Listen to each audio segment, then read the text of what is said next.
Hello everyone. तो कैसे हैं आप सब लोग। जैसा कि आप जानते हैं हम अपनी एमसीक्यू कम रिवीजन सेशन को कंटिन्यू करने जा रहे हैं, जिसमें हमने 2 लेक्चर्स डिलीवर किए हैं और 2 लेक्चर्स में हमने पहले 2 lectures of class 10th mathematics that is real numbers and polynomials उनके एमसीक्यूज़ को हमने वहाँ पे डिस्कस किया था, जो मोस्ट इम्पॉर्टेंट एमसीक्यूज़ थे, और उनके रिलेटेड जो कंसेप्ट्स थे उनको भी हमने वहाँ पे रिवाइज किया था।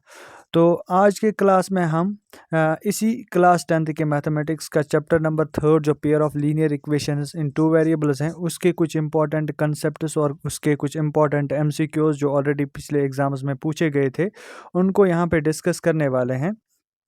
तो हम फिर स्टार्ट करते हैं अपना लेक्चर, लेकिन लेक्चर स्टार्ट करने से पहले आपसे गुजारिश है कि आप हमारी चैनल को सपोर्ट करें, हमारी चैनल को सब्सक्राइब करें, हमारी चैनल को आप शेयर भी करते रहें, हमारी वीडियोस को भी शेयर करते रहें और साथ में बेल आइकन को भी प्रेस करें ताकि हमारी एंड से जो भी वीडियो अपलोड हो वो आप तक सबसे पहले पहुँचे। तो फिर स्टार्ट करते हैं हम आज का वीडियो। तो फिर आज का पहला क्वेश्चन है, if a pair of linear equations is consistent. अगर 2 लीनियर इक्वेशंस है आपके पास, pair of linear equations means अगर आपके पास 2 लीनियर इक्वेशंस है, suppose a1x plus b1y plus c1 equal to 0, ये एक लीनियर इक्वेशन है। और ऐसी ही दूसरी लीनियर इक्वेशन हम लेंगे a2x plus b2y plus c2 is equal to 0। अगर ये 2 लीनियर इक्वेशंस है, अगर ये पेयर ऑफ लीनियर इक्वेशंस है यहाँ पे, तो जो ये वर्ड ये कंसिस्टेंट है ना, यहाँ पे इस कंसिस्टेंट को पहले आपको समझना है। कंसिस्टेंट का मतलब क्या होता है। 2 इक्वेशंस को हम तब कंसिस्टेंट कह सकते हैं, 2 equations are said to be consistent if they have at least 1 solution, अगर उनका एक कम से कम एक सॉल्यूशन होगा। ठीक है, ये आपको याद रखना है। 2 इक्वेशंस, अगर आपके पास सपोज 2 इक्वेशंस है यहाँ पे a1x plus b1y plus c1 is equal to 0, and दूसरी इक्वेशन हम यहाँ पे लेंगे a2x plus b2y plus c2 is equal to 0। अगर ये 2 लीनियर इक्वेशंस है आपके पास, इन 2 लीनियर इक्वेशंस को आप कब कंसिस्टेंट कह सकते हो, जब इनका कम से कम एक ना एक सोल्यूशन होगा। अगर इनके पास एक सोल्यूशन होगा तो इनको हम कंसिस्टेंट कह सकते हैं, अगर इनके पास एक से ज्यादा सोल्यूशन होगा तो भी हम इनको कंसिस्टेंट कह सकते हैं। तो फिर याद क्या रखना है आपको कंसिस्टेंसी ऑफ इक्वेशन के बारे में, आपको ये याद रखना है equations are said to be consistent if they have at least 1 solution. अगर उनके पास कम से कम एक सॉल्यूशन होगा तो वो इक्वेशंस क्या कहलाएंगी, तो वो इक्वेशंस कंसिस्टेंट इक्वेशंस कहलाएंगे। तो अब आपको कंसिस्टेंट इक्वेशंस का मतलब समझ आया होगा, कंसिस्टेंट इक्वेशंस क्या होती है। तो अब इसके बाद क्या है, जो ये इक्वेशंस होंगी, फॉर एग्जांपल अगर यहाँ पे हम एक एग्जांपल लेंगे 2x plus 3y, 2x plus 3y is equal to 4, और दूसरी इक्वेशन हम यहाँ पे लेंगे 3x plus 4y, 3x plus 4y is equal to 8। अगर ये 2 पेयर ऑफ लीनियर इक्वेशंस, अगर ये यहाँ पे पेयर ऑफ लीनियर इक्वेशंस हैं, तो आपको बोलना है जो इनका ग्राफ होगा, जो ये पहली इक्वेशन की जो लाइन होगी और दूसरी इक्वेशन की जो लाइन होगी, वो क्या हो सकते हैं फिर यहाँ पे, क्या वो पैरेलल हो सकते हैं। पैरेलल का केस आपने ऑलरेडी पढ़ा होगा, पैरेलल सिर्फ इक्वेशंस तब होते हैं जब यहाँ पे इक्वेशंस कंसिस्टेंट नहीं होंगे। तो इसी के साथ हमारा दूसरा ऑप्शन एलिमिनेट हो रहा है पहले ही। उसके बाद अगर यहाँ पे इक्वेशंस का एक सोल्यूशन होगा, एक सोल्यूशन मतलब उनका यहाँ पे उनकी जो लाइन्स है ना वो एक पॉइंट पे इंटरसेक्ट करेंगे, तो जब भी एक पॉइंट पे इंटरसेक्ट करेंगे तो एक सोल्यूशन पॉसिबल है, that means when one solution is possible the equations are consistent.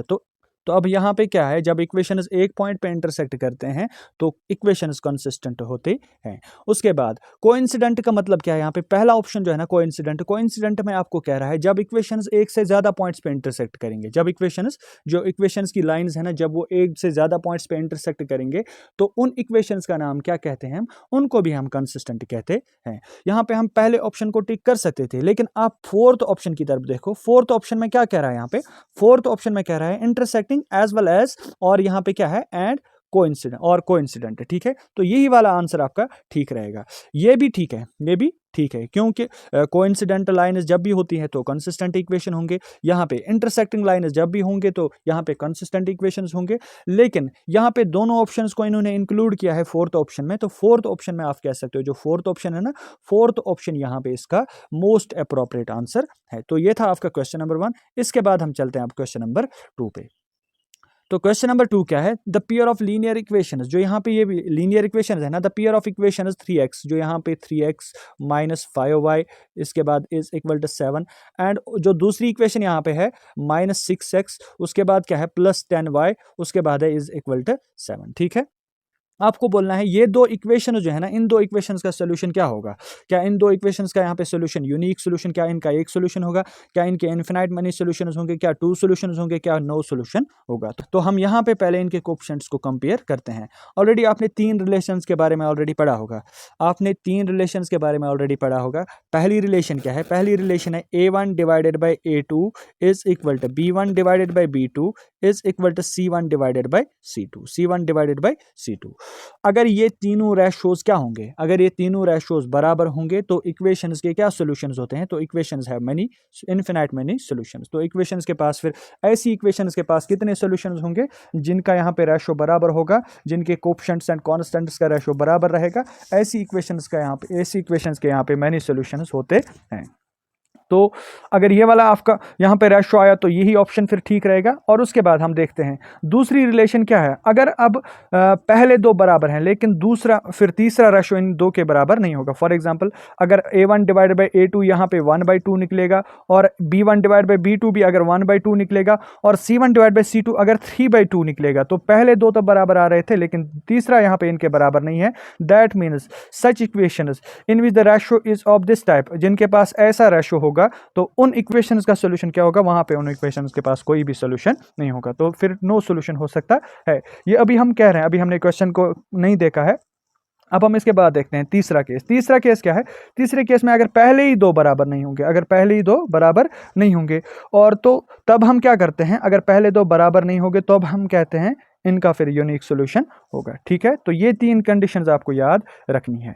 फिर हम यहाँ पे देखते हैं, आप देखो यहाँ पे जो 3 है ना, 3 हमारा क्या है, 3 है हमारा A1 मीनस यहाँ पे 3 है। A2 के बदले यहाँ पे क्या है, A2 के बदले है यहाँ पे दूसरी इक्वेशन का x का कोएफिशिएंट क्या कहलाएगा, A2, वो है -6। तो 3 डिवाइड बाई -6 को जब आप डिवाइड करोगे यहाँ पे आपका रिजल्ट क्या आएगा, -1/2। फिलहाल मैं यहाँ पे रखूंगा इसको -1/2।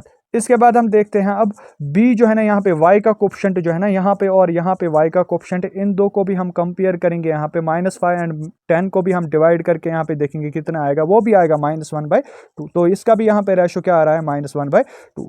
ठीक है, तो ये जो है ना दूसरे का भी यहाँ पे रिजल्ट -1/2 आ रहा है। अब यहाँ पे कॉन्स्टेंट्स की बारी है। पहली इक्वेशन में कॉन्स्टेंट है 7 और दूसरी इक्वेशन में कॉन्स्टेंट है 7। 7 divided by 7 is equal to 1, 7 divide by 7 is equal to 1। तो तीसरा यहाँ पे रेशो क्या आ रहा है, तीसरा रेशो यहाँ पे 1 आ रहा है। ठीक है, तो हमने यहाँ पे देखा जो पहला है ना, यहाँ पे पहला रेशो था -1/2 और दूसरे जो हैं यहाँ पे y के कोएफिशिएंट्स थे उनका रेशो भी -1/2 था, लेकिन जो यहाँ पे c थे ना कॉन्स्टेंट्स का रेशो -1/2 के बराबर नहीं आया। ठीक है, तो यहाँ पे जो -1/2 है, तीसरा यहाँ पे इनके बराबर नहीं आ रहा है। That means if first two ratios are equal, if first two ratios are equal and third ratio is not equal to the first two ratio, then the equations are said to be no solution equation, जिनके पास कोई भी solution नहीं होगा। तो यहाँ पे इसका फिर आंसर क्या रहेगा, इसका आंसर फिर रहेगा नो सोल्यूशन। जो ये वाली दो इक्वेशंस थी ना आपकी, इन दो इक्वेशंस का यहाँ पे कोई भी सोल्यूशन नहीं होगा। तो ये था आपका क्वेश्चन नंबर 2। अब हम बढ़ते हैं अपने क्वेश्चन नंबर 3 की तरफ।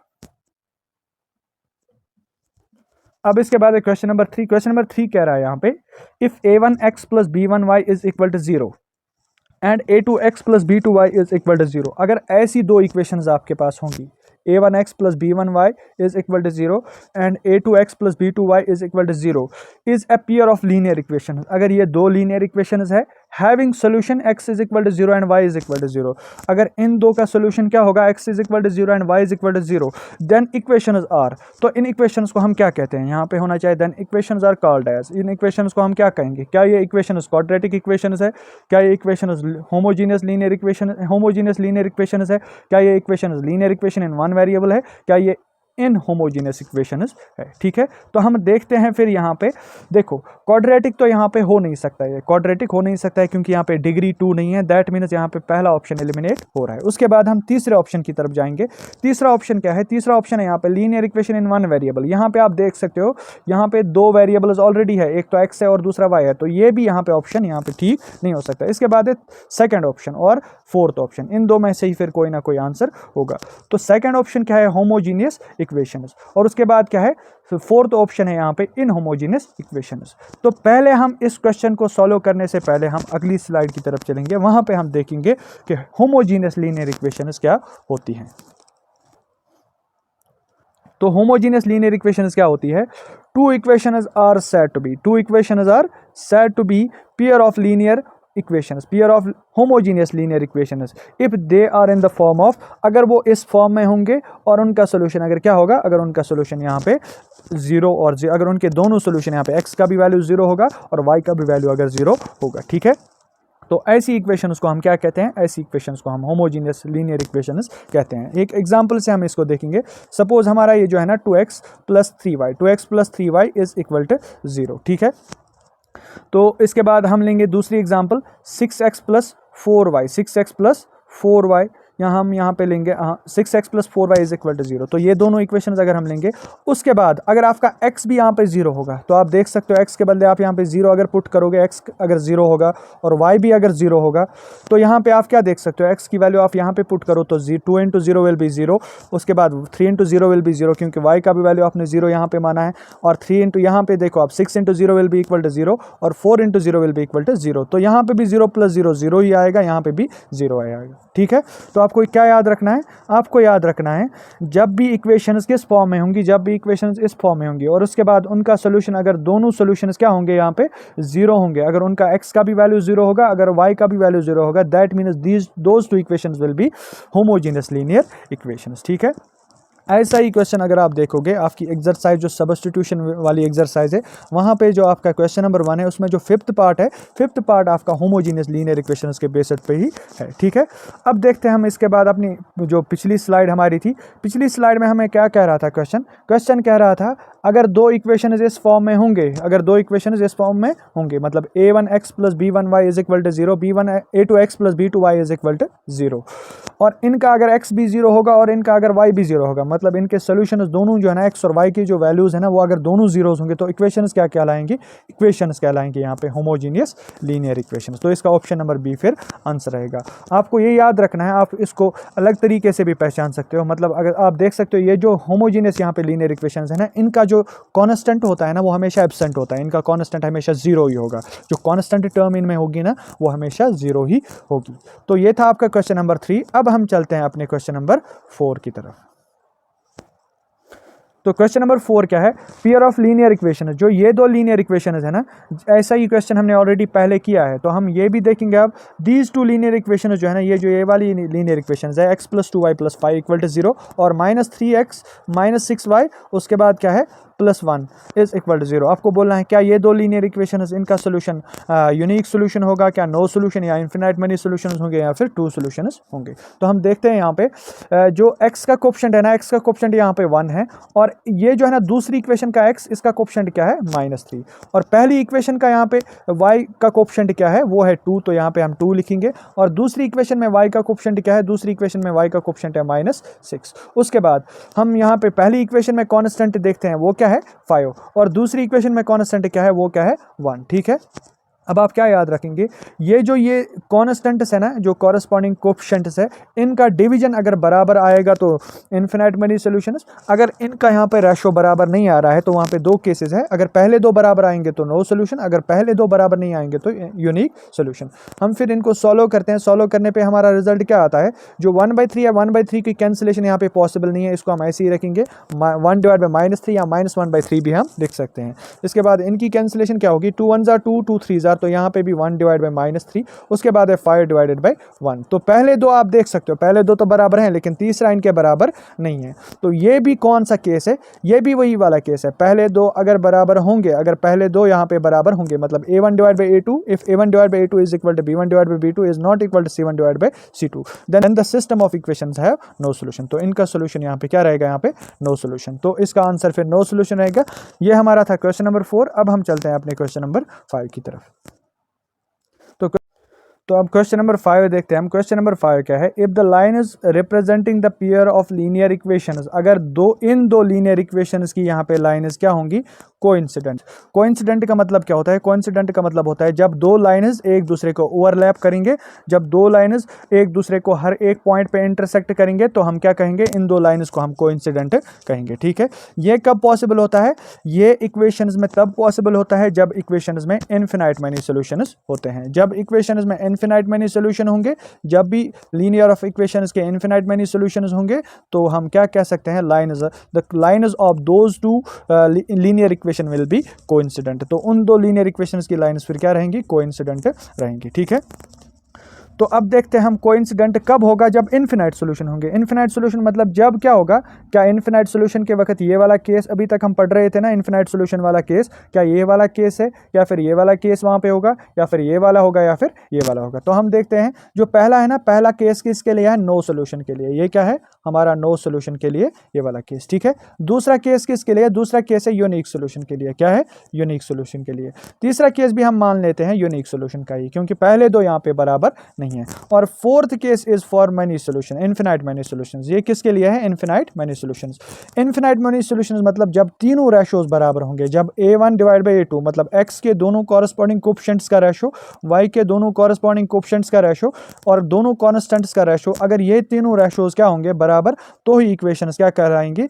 इक्वेशंस यहाँ पे इक्वेशंस के सॉल्यूशन होंगे यहाँ पे infinite many solutions and the lines of those two linear equations will be coincident. तो इसका फिर आंसर क्या रहेगा? इसका आंसर रहेगा यहाँ पे ऑप्शन नंबर डी। तो फिर आंसर आएगा यहाँ पे ऑप्शन नंबर डी। ये था हमारा क्वेश्चन नंबर 5। अब हम चलते हैं अपने क्वेश्चन नंबर 6 की तरफ।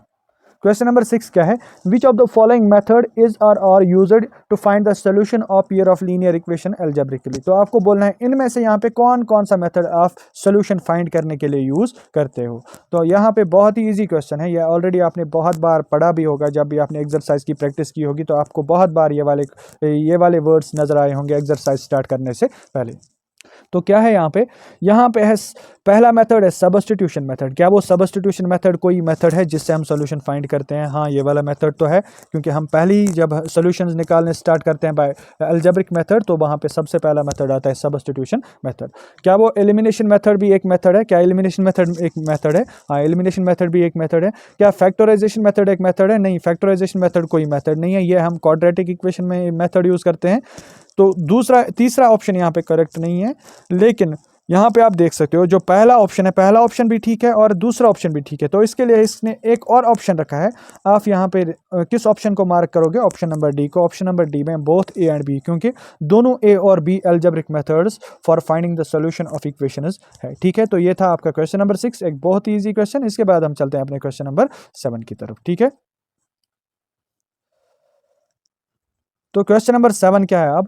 If the pair of linear equations has unique solution. अगर दो लीनियर इक्वेशंस का सॉल्यूशन क्या होगा? Unique solution. यूनिक सॉल्यूशन मतलब क्या होता है? जब भी एक इक्वेशन की लाइन और दूसरी इक्वेशन की लाइन सिर्फ एक ही पॉइंट पे इंटरसेक्ट करेंगे। क्या करेंगे? सिर्फ एक ही पॉइंट पे इंटरसेक्ट करेंगे। दैट मीन्स तो वो दोनों इक्वेशन जो है ना जिनकी ये लाइन्स होंगी उनका फिर यूनिक सॉल्यूशन होगा। ठीक है, यूनिक सॉल्यूशन के वक्त लाइनें सिर्फ एक ही पॉइंट पे इंटरसेक्ट करती हैं, ये आपको याद रखना है। जब भी यूनिक सॉल्यूशन होगा, यूनिक सॉल्यूशन मतलब ऐसे उनका ग्राफ रहेगा, तो मतलब दो लाइन्स वहां पे एक ही पॉइंट पे इंटरसेक्ट करेंगे। जब भी यहाँ पे इनफिनाइट मैनी सॉल्यूशंस होते हैं, इनफिनाइट मैनी सॉल्यूशंस मतलब दो लाइन्स एक दूसरे को ओवरलैप करेंगे यहाँ पे, तो कोइंसिडेंट लाइन्स होंगे, हर एक पॉइंट पे एक दूसरे को इंटरसेक्ट करेंगे। और जब भी यहाँ पे नो सॉल्यूशन होगा, नो सॉल्यूशन मतलब वो कहीं पे भी, नो सॉल्यूशन का मतलब क्या है? नो सॉल्यूशन का मतलब है वो कहीं पे भी इंटरसेक्ट नहीं करेंगे। जब वो कहीं पे भी इंटरसेक्ट नहीं करेंगे तो that means lines will be parallel. तो क्वेश्चन क्या है? If L pair of linear equations have unique solution. अगर दो लीनियर इक्वेशंस का सॉल्यूशन क्या है? यूनिक सॉल्यूशन है, तो उनकी लाइन्स कितने पॉइंट्स पे इंटरसेक्ट करेंगी? तो उनकी लाइन्स क्या यहाँ पे कोइंसिडेंट हो सकती है? कोइंसिडेंट तो होंगी नहीं, क्योंकि कोइंसिडेंट पैरेलल जब इनफिनाइट मेनी सॉल्यूशंस होते हैं तो कोइंसिडेंट लाइन्स कहलाती हैं। तो उसके बाद जब यहाँ पे पैरेलल लाइन्स होंगी तो वहाँ पे कोई भी सॉल्यूशन पॉसिबल नहीं है, तो ये भी नहीं होगा। तो पहला ऑप्शन भी रिजेक्ट और दूसरा ऑप्शन भी रिजेक्ट। तीसरा ऑप्शन क्या है? इंटरसेक्टिंग एट वन पॉइंट, तो एक ही पॉइंट पे जब इंटरसेक्ट करेंगे that means system of equations will have unique solution. ये था इसका आंसर। अब जो फोर्थ ऑप्शन है, फोर्थ ऑप्शन देखने की जरूरत नहीं है, क्योंकि हमारा आंसर ऑप्शन नंबर सी से ही आ रहा है। इसके बाद हम चलते हैं अपने क्वेश्चन नंबर 8 की तरफ। तो क्वेश्चन नंबर 8 क्या है अब? The graphical representation of pair of linear equation is 4x + 3y is equal to 5, 12x plus 9y is equal to 15। आपको बोलना है इसकी ग्राफिकल रिप्रेजेंटेशन क्या होगी। ग्राफिकल रिप्रेजेंटेशन मतलब अगर आप इनके रेशोज यहाँ पे जो कोफिशिएंट्स है ना, कोफिशिएंट्स के रेशोज अगर आप यहाँ पे कंपेयर करोगे उसी के हिसाब से आप बता सकते हो यहाँ पे इनकी लाइन्स कैसी हो सकती है। तो पहले हम यहाँ पे कोफिशिएंट्स के रेशोज को निकालेंगे, उसके बाद उन रेशोज को हम कंपेयर करेंगे। तो पहला रेशो क्या है, पहला रेशो क्या निकलेगा, इसका जो कोफिशिएंट है ना, इसका कोफिशिएंट यहाँ पे 4 है और जो यहाँ पे x का कोफिशिएंट है, x का कोफिशिएंट यहाँ पे 12 है। तो यहाँ पे y का कोफिशिएंट क्या है 3 है और यहाँ पे y का कोफिशिएंट क्या है 9 है और यहाँ पे कांस्टेंट क्या है हमारा 5 है और यहाँ पे कांस्टेंट क्या है 15 है। ठीक है, जब आप इन दो को यहाँ पे डिवाइड करोगे 4 1 जार 4 4 3 जार 12 तो 1/3 आ रहा है। उसके बाद जब आप यहाँ पे डिवाइड करोगे 1/3 यहाँ पे भी आएगा तो दूसरी जगह भी 1/3 आ रहा है। जब आप तीसरी जगह भी यहाँ पे डिवाइड करोगे कैंसिलेशन करके 5 1 जार 5 3 जार तो यहाँ पे भी 1/3 आ रहा है। तो हर एक जगह क्या आ रहा है, रेशो आपका 1/3, तो 1/3 is equal to 1/3 is equal to 1/3, तीनों जगह हमारा रेशो क्या आ रहा है, सेम ही आ रहा है। दैट मीन्स इक्वेशंस का इक्वेशंस फिर क्या होंगे यहाँ पे इक्वेशंस के इनफिनाइट मेनी सॉल्यूशंस होंगे।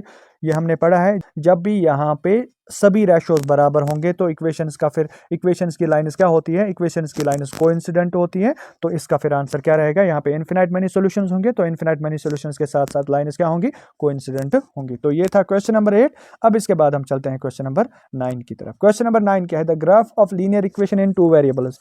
लीनियर इक्वेशन इन 2 वेरिएबल्स का ग्राफ कैसा होता है, जब भी आप कोई भी लीनियर इक्वेशन लोगे, सपोज हम एक लीनियर इक्वेशन, एक सिंपल सी लीनियर इक्वेशन यहाँ पे लेंगे, x plus y is equal to 4, x plus y is equal to 4।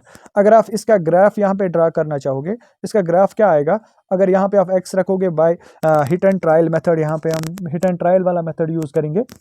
पहले आप x की जगह आप 0 रखोगे तो y का रिजल्ट 4 आएगा और y की जगह आप 0 रखोगे तो x का रिजल्ट यहाँ पे 4 आएगा। जब ये वाले पॉइंट्स आप ग्राफ पे करोगे ना, जो आपका ग्राफ पेपर रहेगा, जो भी आपका कोऑर्डिनेट सिस्टम रहेगा, जब आप ये वाले पॉइंट्स यहाँ पे इंटरसेक्ट करोगे, यहाँ पे सपोज आएगा आपका पॉइंट 40 और यहाँ पे आपका पॉइंट आएगा 0 4। जब आप इन दो पॉइंट्स को इंटरसेक्ट करोगे तो हमेशा ये एक लाइन ही बनाएंगे। तो graph of linear equation in 2 variables क्या होता है, वो हमेशा एक लाइन ही बनाते हैं, वो एक पॉइंट नहीं बनाएंगे, वो एक कर्व नहीं बनाएंगे, वो एक प्लान नहीं बनाएंगे, वो सिर्फ एक लाइन यहाँ पे बनाएंगे। तो ये था आपका क्वेश्चन नंबर 9। इसके बाद हम चलते हैं क्वेश्चन नंबर 10 की तरफ। तो क्वेश्चन नंबर 10 क्या है, the linear equation 3x minus 11y is equal to 10। जो यहाँ पे ये लीनियर इक्वेशन इन 2 वेरिएबल्स है, आपको बोलना है इसके कितने सॉल्यूशंस यहाँ पे पॉसिबल है।